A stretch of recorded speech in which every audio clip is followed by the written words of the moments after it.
Well, now I want to turn to Martin Breckbill, MMR, who is also going to be building something for us, except he is scratch building it.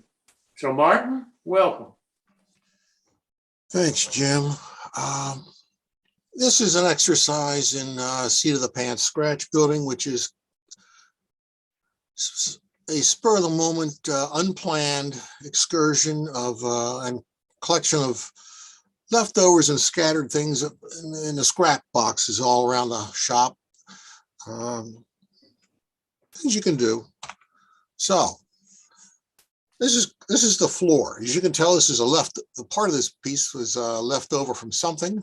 I have no idea what. It looks like it was about 1/8 of an inch by 2 inches, according to whoever scribbled on it. That's not my scribble. That's not wide enough, so I actually widened it a little bit, glued some other basswood on the sides, some pieces on the end to cover up the end grain, and that's the core of the floor for this car. It's not a very big car. You'll see why.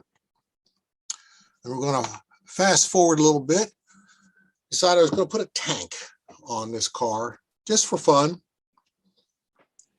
That's 10 thousandths brass wrapped around a wooden form, and the wooden form is made from 1/4 inch quarter round or 3/8 inch quarter round. I'm not sure which it was. Doesn't really matter. You could do this with whatever size or scale you want to do it in, and just build up a solid block with other scrap basswood, glue it all up, and then just wrap some brass around it, and then get out your torch and solder it all together, and just cap off the top and bottom with some more 10 thousandths brass, solder it all up. You've got a tank.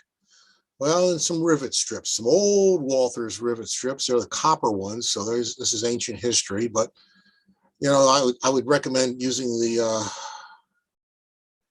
decal rivets, but Archer apparently is going to be out of business in about 2 days. So I guess you're going to have to go to Micromark or somebody else who's going to pick up that business. I don't know who. You got a fill dome, which is left over from other projects, but that's just a piece of plumbing. You go down the plumbing aisle at the Home Depot and you can get that. And a resin hatch out of the resin casting box of trays of parts in my shop. And now we have a tank. Just that simple. You know, and I left the wood form inside. I didn't bother to slide it out. I figured, what the heck? It's going to add weight to the car, which it probably will need anyhow since it's going to be a small car. It doesn't do any harm to leave it in there. It's only a moderate fire hazard while you're soldering it up anyhow. So it's not a big problem. And that's what it looks like from the other side. So, yeah, the rivet strips need to be pushed around a little bit, but they're copper. They pop down nice and tight after a while. You got to go walk around it a few times and poke at it with a sharp end of a file, and like these little pieces over where it's popped up a little bit. It's being copper, it'll conform to the shape pretty easily. A little bit of CA underneath of it, and it doesn't come back up. Well, we need some brackets to hold the tank in place. So I don't know what size strip wood this is. It's whatever I had in the scrap box. It looks like it's actually the leftovers from when I build other maintenance away cars, and that's just it's probably HO 12 by 20 or something like that. But I thought I'd get fun with it and exercise the razor saw and the scalpel and mortise this all together. And this isn't hard to do. You can mortise things together. It looks good when you get done. I mean, it looks fairly sharp. You get little pieces, you put them together, and it all snaps together. If you measure it carefully, it all goes together.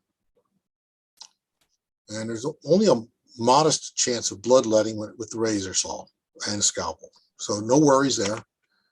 And it all snaps together.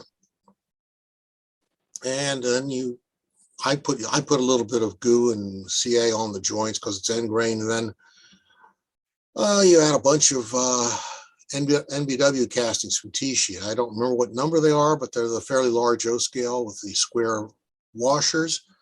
It's got to be held together by something other than glue. You need some on the bottom to hold it down onto the car body. And you need to drill some holes for connecting rods. And the trick to this is, of course, you stack one on top of the other and drill all 4 holes, holding it all in place so everything stays in alignment. Otherwise, you're guessing, and your connecting rods come out crooked. And unless you want your connecting rods to come out crooked, you can make them straight. You can freehand it if you want. For some reason, I didn't. I don't know why. Normally, I would. Okay, pre-paint everything and put it all together. It's a good practice no matter what you're building.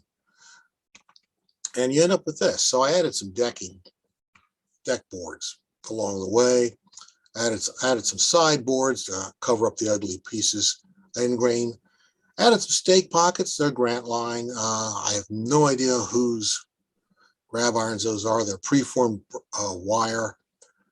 These are not precision scale. They were something I picked up at one of the O-Scale Nationals when someone was selling bags of 5 sprues for $1. 4 brass stirrup steps on a sprue. And I said, thank you, I will take all that you have. And I've since run out of them, much to my sadness. Here's your connecting rod, ties it all together, this tie rod. That's 46,000 steel. I just happened to have it. It was in the scrap wire box, and it got rid of the 46,000 steel rod that I don't need. So now it's gone away. That's a precision scale brake wheel and a plastic ratchet and pawl casting. So those I'll splurge on because I think they make things look a lot sharper. And that's just what it looks like from the other side. If you had any doubts, it looks the same on this side, except it's rotated 180 degrees. So you get a coat of flat black from the rattle can. That's a rough first coat. I came back and repainted parts of here with all kinds of polyscale engine black. Everything else got primer red. Again, a rough first coat. We're not trying to be perfect with this car. And we had to put a little drain valve over here. So brass tubing with a valve handle, just soldered up from brass scrap. It's a piece of, I don't remember what size tubing. Whatever the next size K&S tubing is, up from 3/64 tubing. I don't know. I guess that's maybe an 1/8. But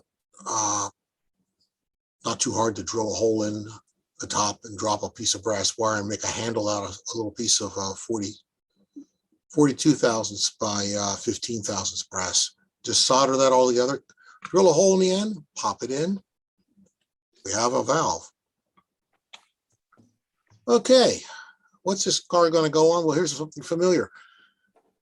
What was it, about 3-4 months ago? I made that bobber caboose, and I made the 4-wheel truck out of a 6-wheel passenger car truck. Well, 6-wheel passenger car trucks, strangely enough, travel in pairs. They mate for life or something. But I had a leftover. So I had a leftover one. Well, you slice, dice, mill, grind, and reassemble. And now we have a long wheelbase 4-wheel truck, the second one. And rather than have it being left over and sitting in my parts bins, it's going on this car. And that just mounts to the car underbody, some goo and some CA, and it's done. It just glues right on place. I threw a K-brake casting in just to make it less naked and added a piece of, I guess it's Northeastern scale lumber underbody center sill. I hope you can still buy that. You could just make that if you wanted to. It's not hard. Just a bunch of strip wood that you glue up. And some air hoses. I just tacked those on the ends. I didn't run a lot of plumbing underneath here. So add a few odds and ends, some more paint, some spillage and rust and what have you. Add a barrel and a box for tools. We have a ladder tucked in behind the barrels. It's a Plastruck ladder and ABS. I don't know why I have those. It's a really annoying material unless you have a lot of MEK or contact cement glue. But it works well enough. And last but not least, cover up those end brackets with some more NBWs. Can't have this naked holes with just steel rods sticking out of it.